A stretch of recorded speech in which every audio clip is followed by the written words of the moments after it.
Well, thanks for tuning in to another edition of the Fast Five. Don't forget to hit that like, subscribe, share this video.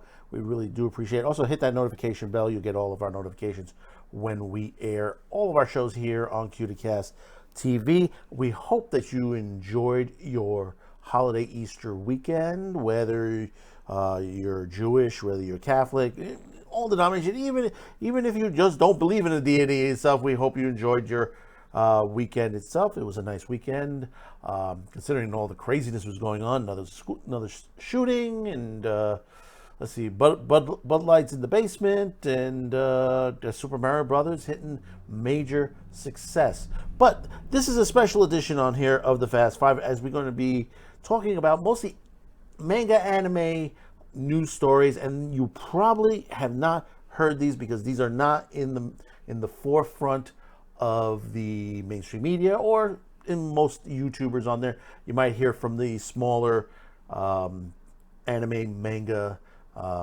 content creators throughout. So let's get started.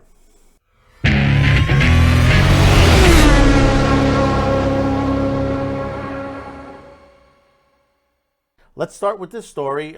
Could you tell me which country imports the most manga in the world? Well, you probably would think it's the U.S., but it's not. It is France. France has always been a major fan of the mangaka. We've seen this for many years out of France. Today, One Piece and Dragon Ball and Dragon Ball Z are still popular manga in those countries. It's been a great success on there. I mean, this is a country that, when manga first got here, they were like throwaway paperbacks. They just, you read them, you threw them away. Now it's like, it's tremendously increased. You could check out the Otaku magazine article, and The Guardian have put out articles on this. I mean, it is fantastic that this happens. I mean, this goes all the way into Parliament itself. And considering that there are those who want to ban anime manga in this country.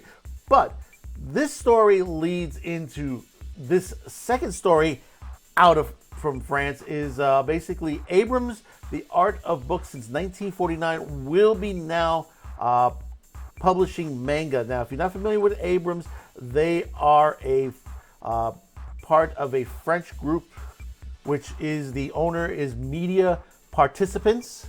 It's a firm in France on there. Basically, they are now going to be expanding forward. They for many years they've done kids books, regular novels, comic books. Now they did some manga, but now they're going to be expanding further.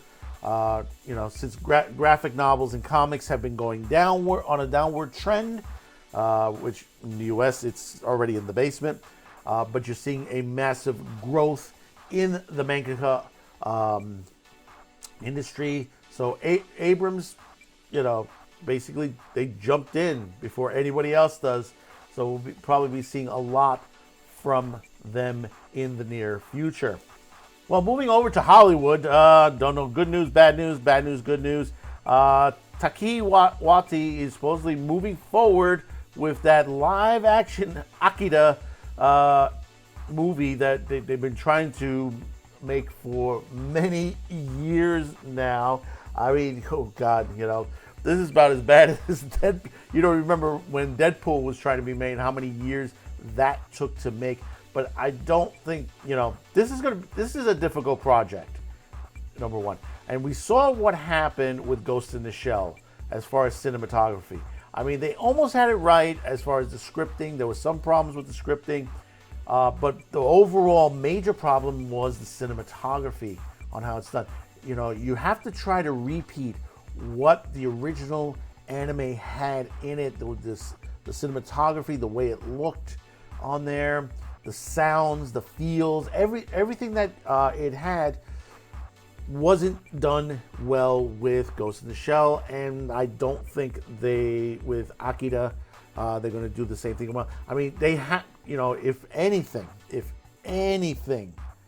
they got to take the example of Alita Battle Angel. But, Taiki, I don't know if he's going to be able enough. I mean, he's running between Disney and whatever other project that he's been working on. So, we'll see what happens in the near future. Some good news that's come out recently. Eden Zero Season 2 has already reached our shores. Unfortunately, for one moment, was it Media Tunes in France had the rights to it. So technically, there was no American site streaming service that was carrying this.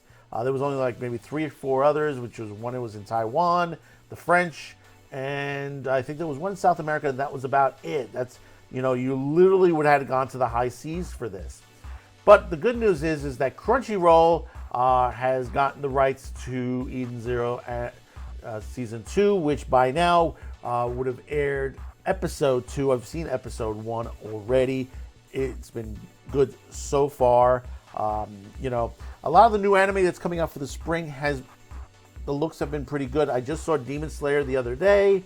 Demon Slayer, it was fantastic, even though that was it was a long episode. It was like 2 episodes in one, really well done. And I know a lot of people had a lot of complaints on the director, who's taking over in the directorial for that. But give it a chance. Give it a chance. Let's see what happens on that. But like I said, I'm glad that we were able to get Eden Zero on at least one streaming service, even though it is Crunchyroll. And we don't like Crunchyroll, but we hope that Crunchyroll will roll it over to Hulu.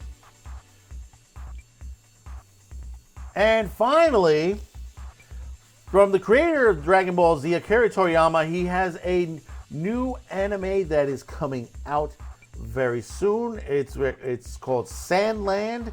It's already got a really good trailer out there. If you haven't seen this trailer yet, don't think it's in the Dragon Ball Z universe, because it's basically taking place in a post-apocalyptic world where basically there are droughts, and it follows 3 characters: the Prince of Demons, and his attendant thief, and a small-town sheriff named Rao, as they set out into a treacherous wasteland in search of the mysterious Phantom Lake. The trailer looks very good if you haven't seen it.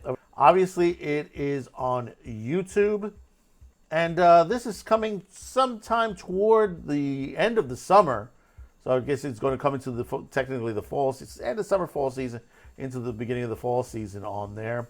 Anything from Akira Toriyama, is always comes out to be very good. There's a lot of his older stuff now that's on Tubi TV. And to see something other than Dragon Ball from him, it is just a real pleasure, because he is a very good storyteller.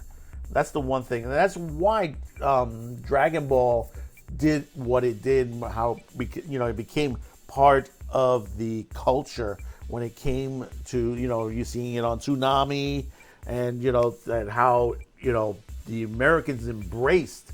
North America and South America really truly embraced the Dragon Ball saga itself. You can't call it a saga these days, because you're dealing with Dragon Ball Z. Most people don't like the GT, and then you have Dragon Ball Super, and what's going to be afterwards to that. So tell me in the comments below your feelings on all of these stories on there. We thank you for tuning in on this edition of the Fast Five. We're here every Thursday about noonish on YouTube and BitChute, later on Rumble and Odyssey. So do check us out. Once again, don't forget that like, subscribe, share, hit that notification bell, and once again, have a good week, have a good weekend, and do check out our episodes of Man with the Show on a daily basis, Monday through Thursday.